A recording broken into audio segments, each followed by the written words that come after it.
ऐरावत वा तृषा भार्गवी या गंगेच्या जयी, या गंगेच्या जयी।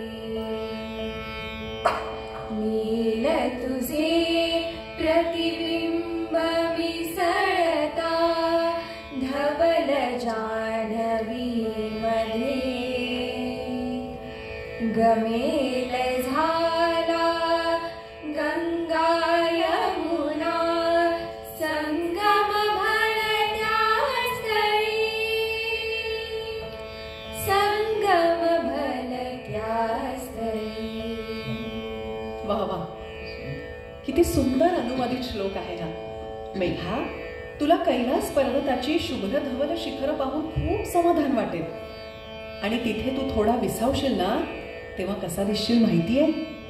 समोर बर्फाचा पर्वतरूपी गोरा गोरा बलराम आणि तू म्हणजे त्यावरील काळी कांबळ, खालून चकचकीत केलेल्या काजळासारखी तुझी कांती आणि हिमालय म्हणजे जणू नुकताच कापलेला हस्तिदंत। याचं वर्णन फार सुरेख शब्दात शांताबाई करतात।